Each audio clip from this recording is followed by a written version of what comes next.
Assalamualaikum warahmatullahi wabarakatuh. Kami adalah The Choosers. dengerin terus Nuansa Pagi jam 4 sampai jam 5 pagi cuma di Ardan Radio. Bangun subuh bangun. Ardan FM. Ardan FM. 105.9 Bandung.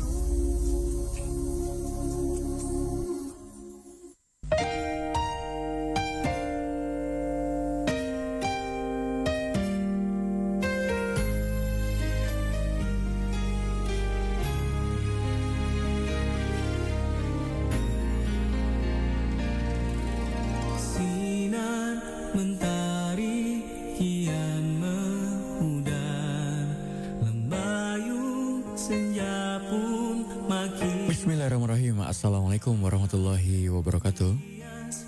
Alhamdulillah. Alhamdulillahilladzi arsala rasulahu bil huda wa dinil haq liyudhhirahu ala dini kullihi wa kafa billahi syahida. Asyhadu an la ilaha illallah wa asyhadu anna Muhammadan abduhu wa rasuluhu la nabiyya ba'da. Allahumma shalli ala sayyidina Muhammad wa ala alihi wa sahbihi ajmain amma ba'd. Iza muda, ketemu lagi sama Sofyan dalam kajian Nuansa Pagi Ardan. Di pagi hari ini seperti biasa Sofyan akan ngajak jalan-jalan insan muda semuanya kembali ke masa lalu, melihat kehidupan orang-orang di zaman dulu, khususnya di zaman peradaban Islam. Di sana kita akan mengambil hikmah, mengambil ibroh, mengambil pelajaran, sehingga kita akan menjadi sosok orang-orang yang lebih dewasa.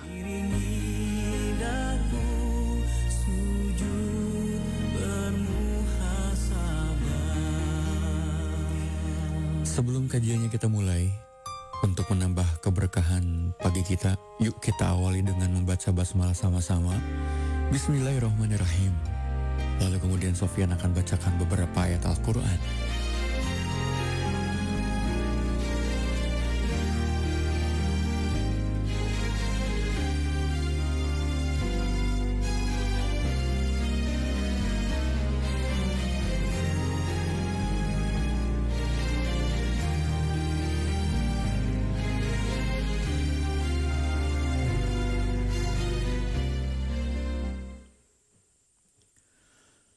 A'udzu billahi minasy syaithanir rajim.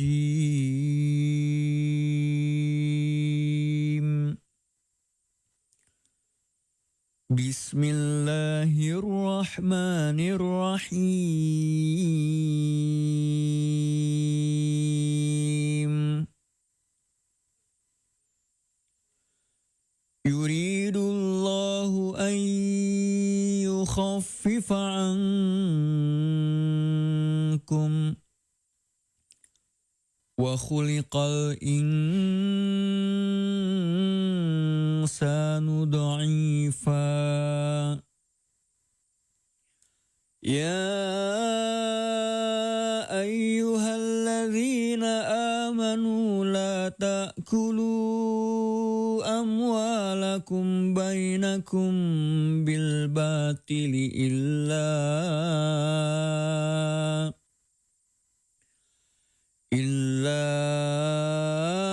an takuna tijaratan an taradim minkum. Wala taqatulu anfusakum innallaha kana bikum rahima. Wa man yaf'al dzalika 'udwanan wa zulman fasawfa nuslihi nara.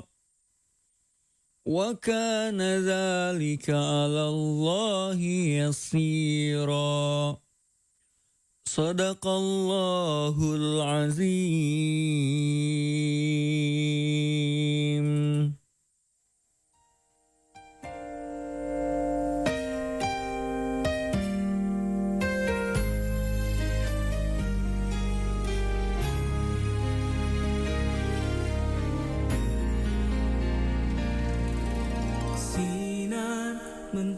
Aku berlindung kepada Allah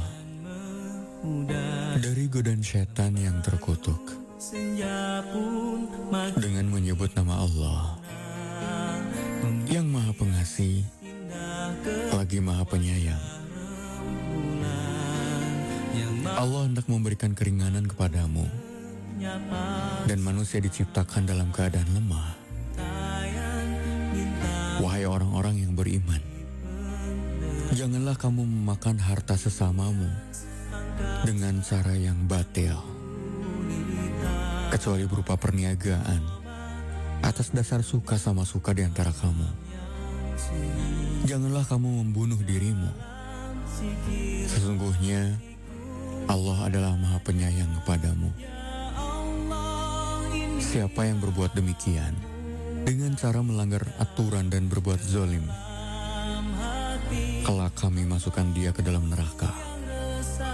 Yang demikian itu adalah mudah bagi Allah. Maha benar Allah dengan segala firman-Nya. sujud bermuhasabah.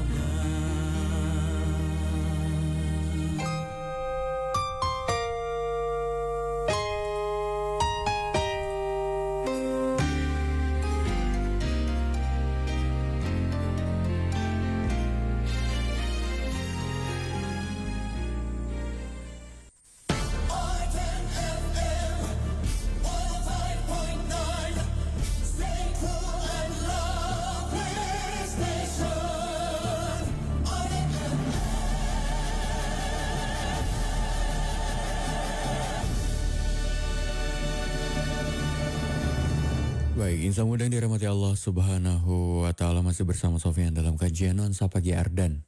Di pagi hari ini kita akan melanjutkan kisah peradaban Islam ya. Kita akan kembali ke tahun 1250-an, khususnya ke zamannya dinasti Mamluk Bahri ya. Sebagaimana yang sudah disampaikan kemarin, bahwa ternyata dinasti Mamluk ini terbagi menjadi dua. Ada dinasti Mamluk Bahri, ada dinasti Mamluk Burji ya. Kita akan bahas nanti satu persatu. Nah, insan muda, di dalam pemerintahan Islam dinasti Mamluk Bahri ini ada beberapa catatannya. Salah satunya adalah berupa pertanyaan, kenapa sih para sultan yang duduk di singgasana kesultanan tidak memperhatikan urusan, tidak memperhatikan kebijakan? Ini ada jawabannya semudah. Dan kemarin juga sedikit sudah diulas ya. Alasannya adalah karena yang pertama, usia para sultan saat itu masih anak-anak gitu ya. Jadi mereka masih anak-anak tapi udah langsung diangkat jadi sultan. Kenapa? Ya, anak keturunan.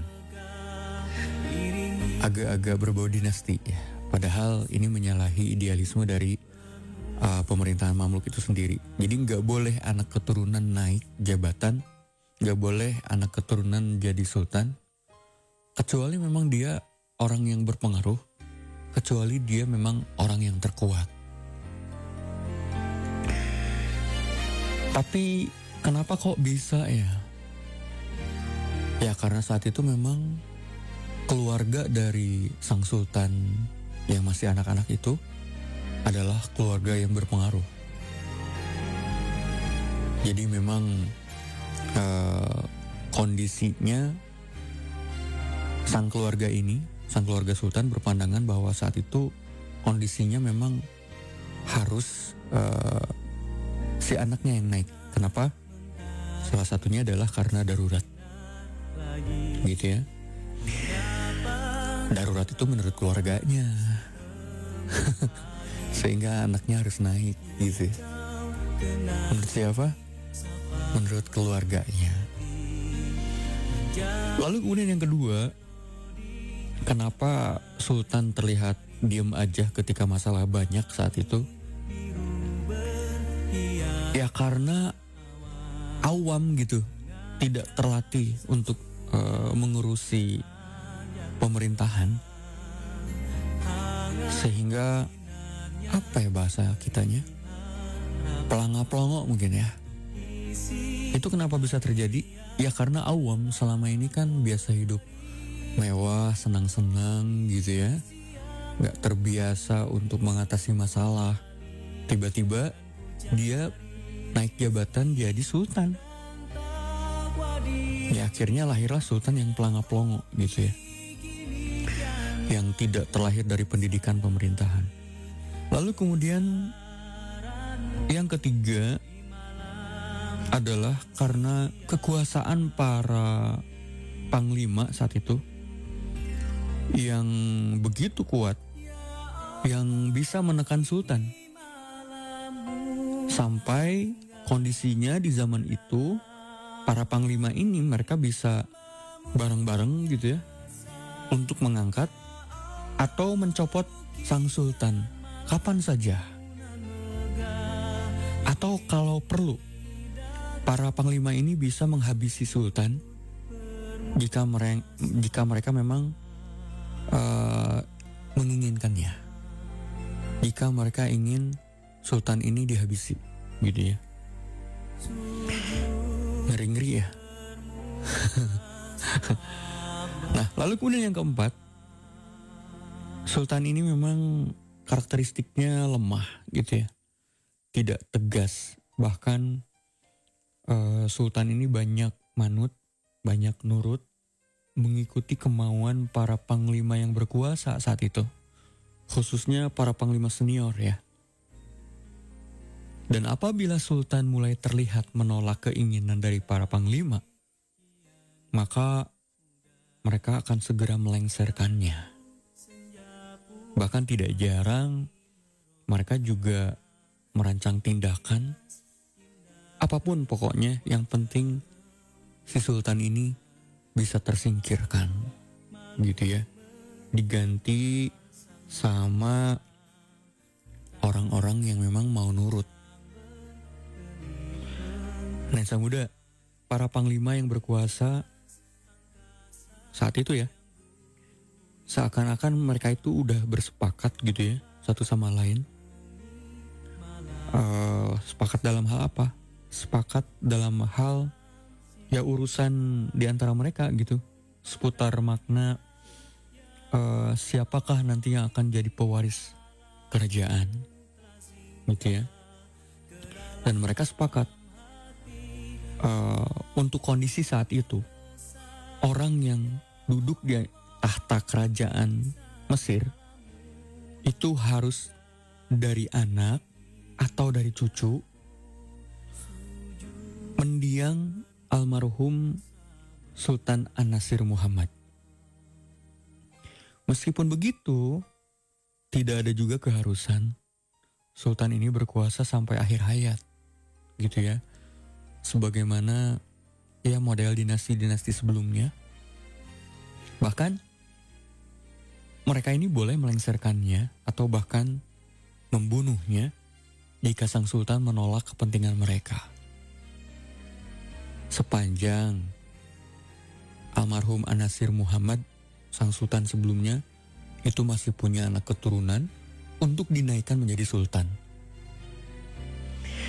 Nah, menurut beberapa catatan para ulama sejarah, sesungguhnya para panglima ini, panglima senior ya, mereka ini satu sama lain saling curiga juga dan tidak akan menerima apabila salah satu di antara mereka itu naik jadi sultan.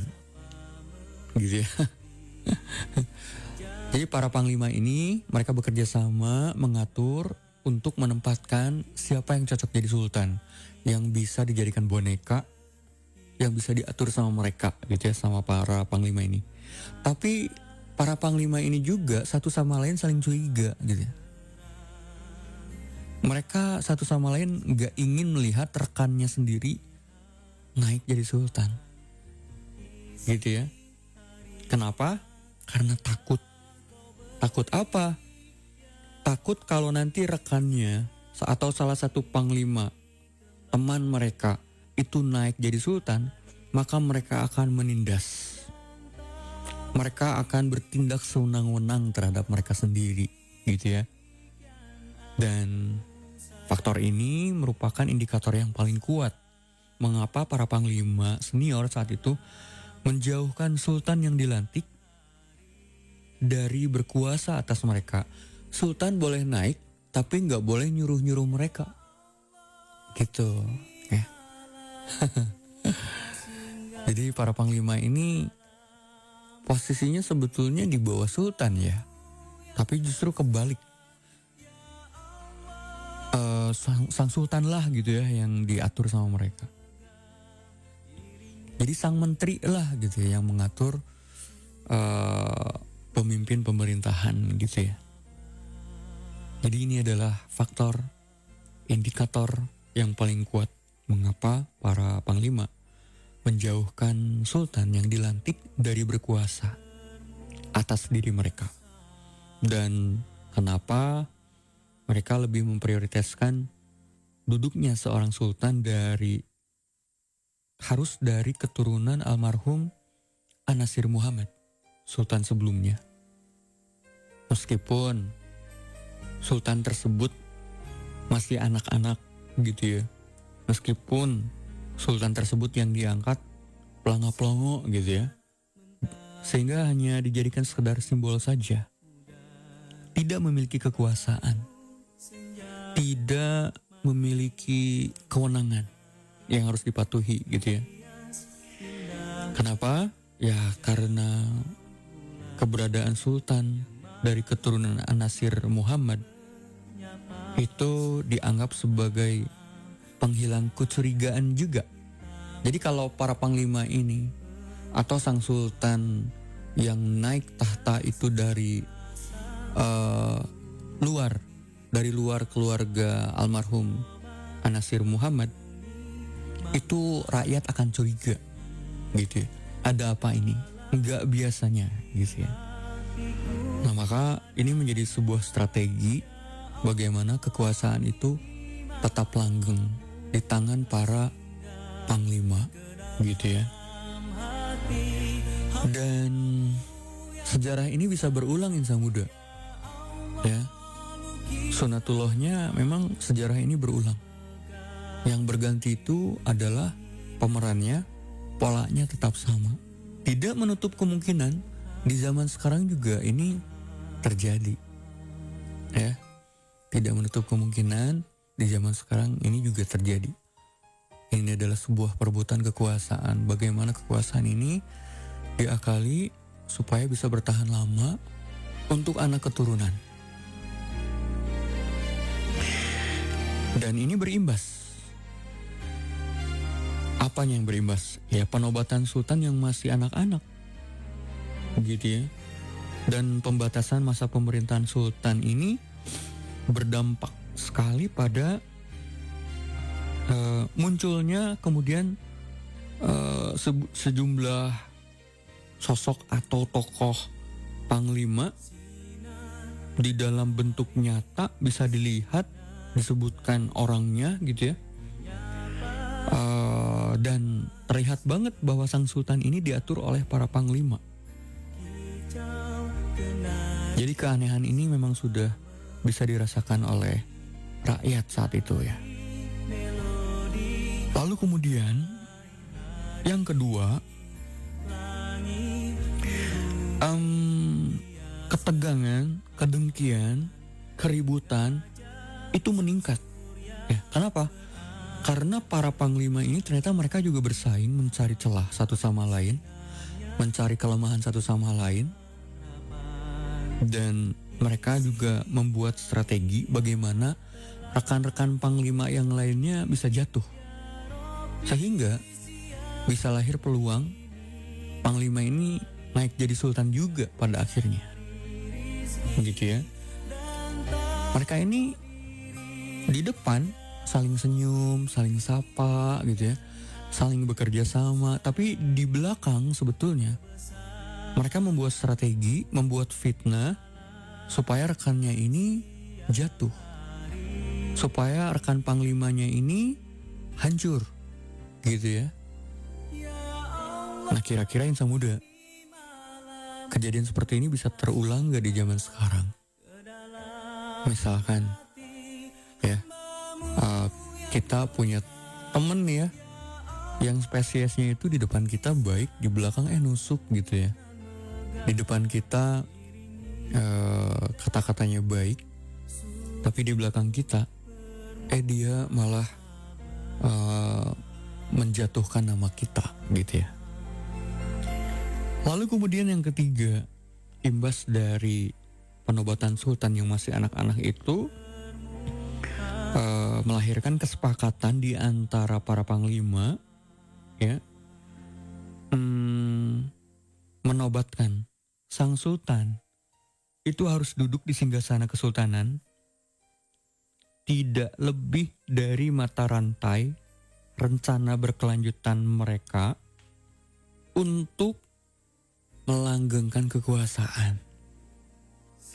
Jadi sultan yang naik tahta gitu ya, orang-orang yang naik tahta jadi sultan, itu tugas mereka itu cuman ngebantu para panglima untuk mempertahankan kekuasaan mereka.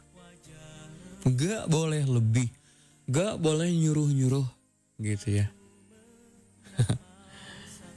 Jadi manipulatif gitu ya para panglima ini, dan sultannya juga gitu ya. Ini yang disebut dengan pemerintahan boneka. Arungi malam yang sunyi di dalam sikir hatiku padanya.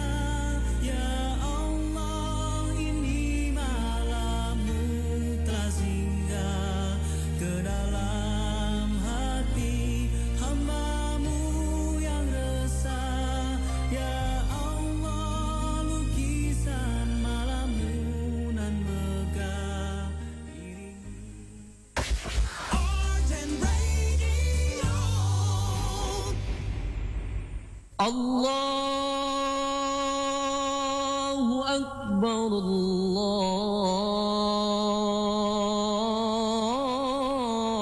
Allahu Akbar, Allahu Akbar,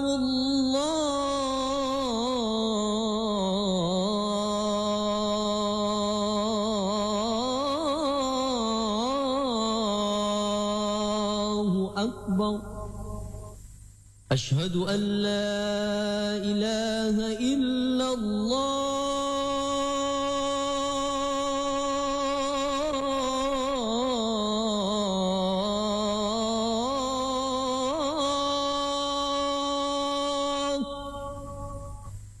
أشهد أن لا إله إلا الله.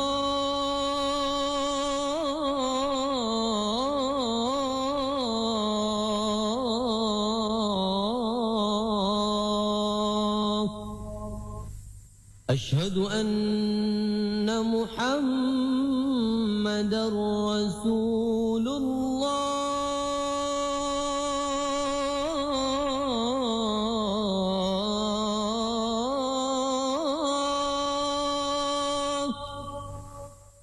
أشهد أن محمد رسول الله.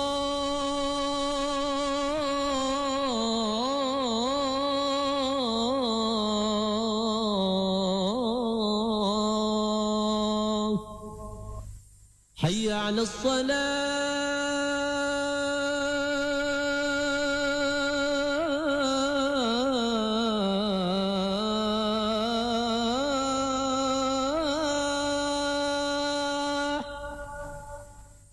حي على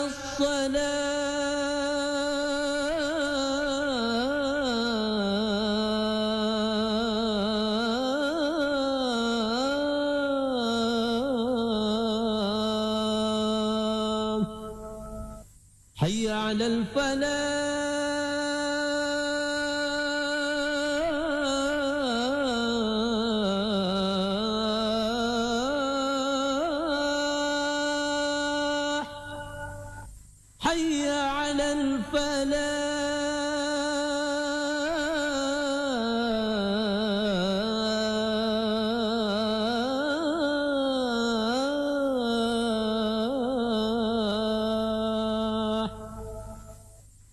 الصلاة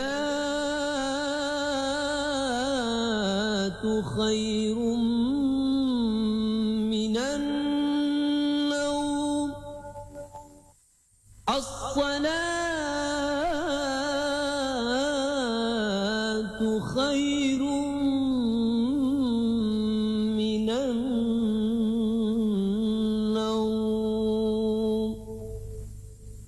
الله أكبر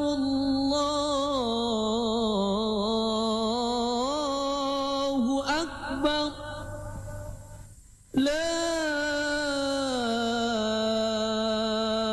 إله إلا الله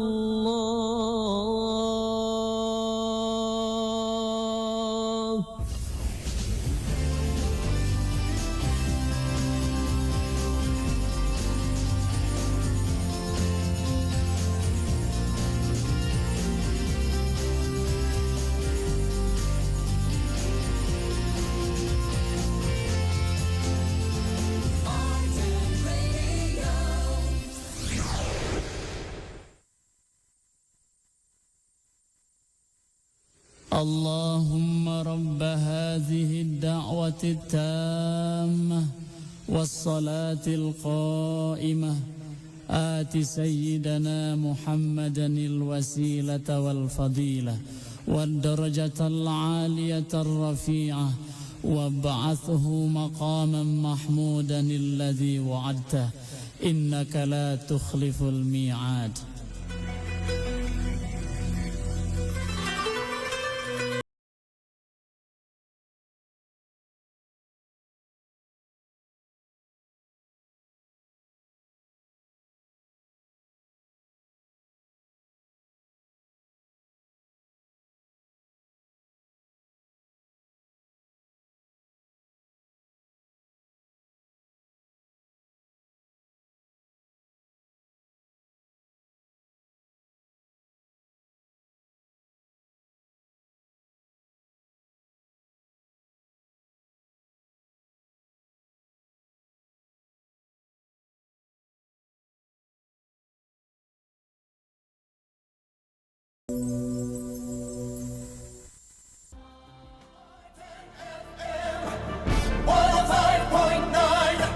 Stay cool and lovely station on FM.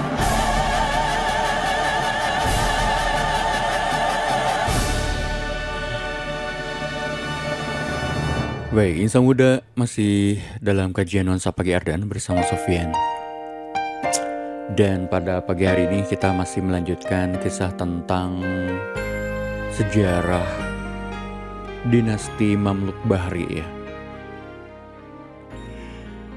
Dinasti Mamluk Bahri ini tadinya baik-baik aja menjalankan pemerintahan Islam di zaman itu. Tapi kemudian pada akhirnya jadi ribut ya. Kenapa? Di awal tadi udah kegambar bahwa ternyata keributan di dalam pemerintahan dinasti Mamluk Bahri itu gak jauh-jauh dari duit ya. Dari duit, dari jabatan gitu ya. Dan masalah zaman sekarang pun kayak gitu Insan Muda, gak jauh beda ya. Ujung-ujungnya duit.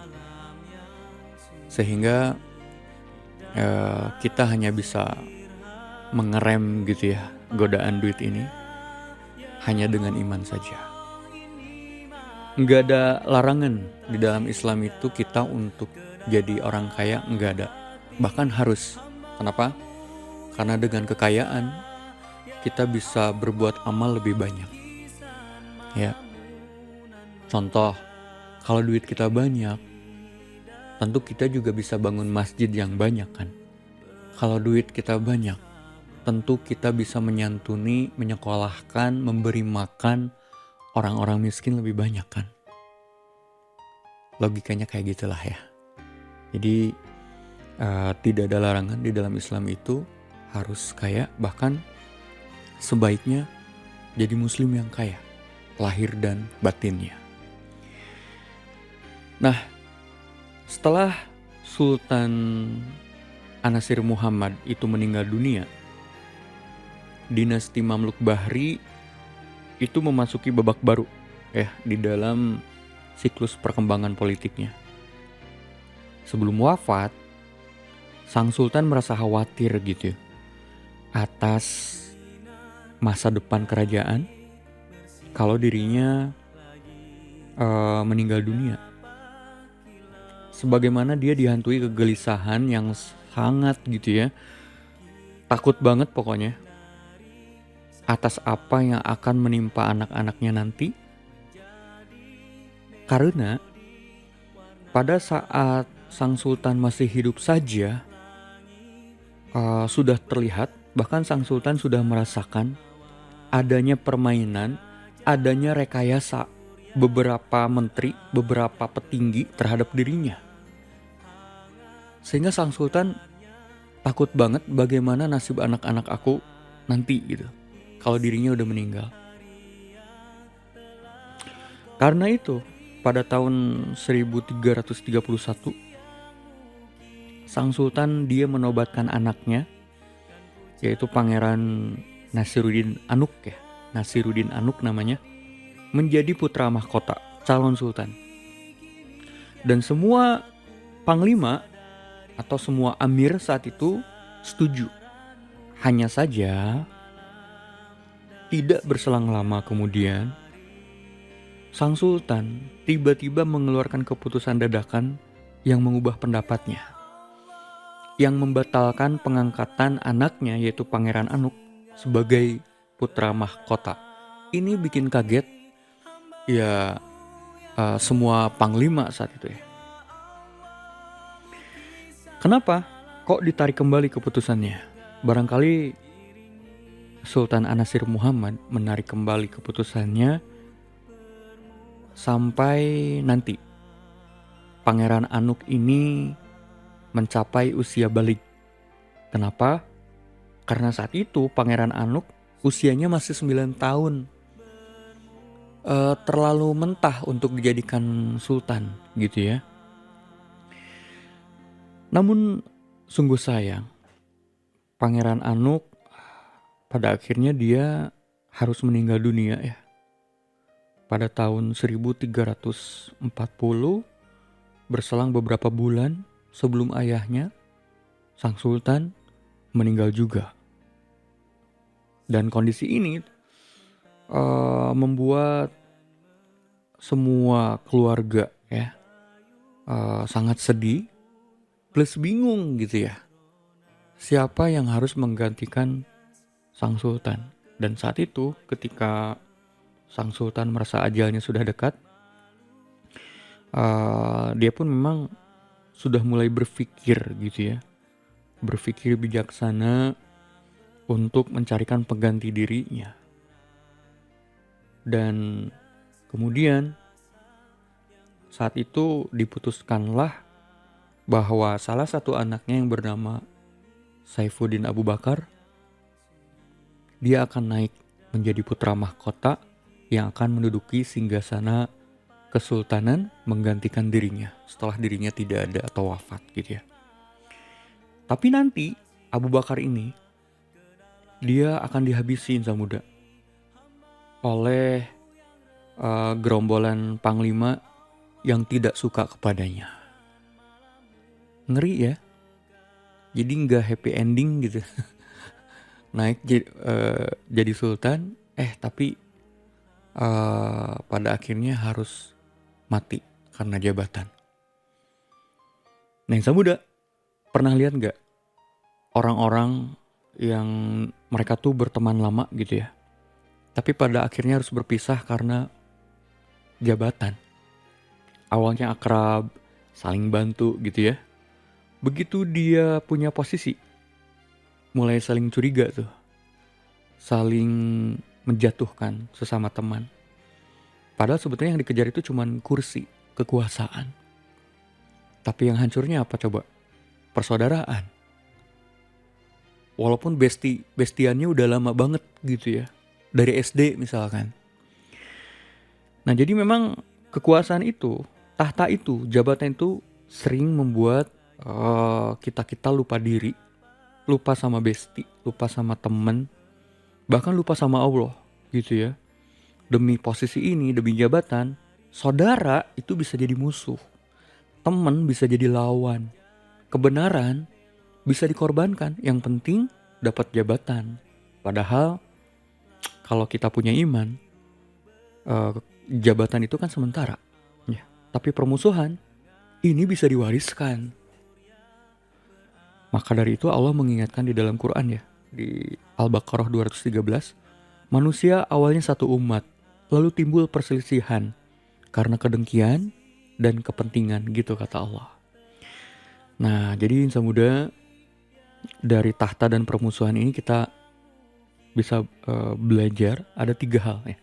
Yang pertama, tahta itu ujian, ingat, bukan kemuliaan. Yang kedua, permusuhan ini sering lahir dari ambisi yang tidak dikendalikan oleh iman. Maka tetaplah beriman ya. Yang ketiga, orang yang takut kehilangan jabatan biasanya adalah orang-orang yang gak yakin sama Allah, bahwa Allah udah ngatur rezekinya. Aman ya? Oke. Baik, insan muda, 1 jam udah Sofyan nemenin insan muda untuk membuka sejarah peradaban Islam di tahun 1250-an ya, dinasti Mamluk Bahri, dan mudah-mudahan ada pelajaran yang bisa kita ambil. Sofyan doakan semoga insan-insan muda-muda, saking banyaknya ya yang japri hari ini, dimudahkan urusannya, disehatkan yang sakit, dan cita-citanya tercapai. Amin. Billahi taufiq wal hidayah. Assalamualaikum warahmatullahi wabarakatuh. Sujud bermuhasabah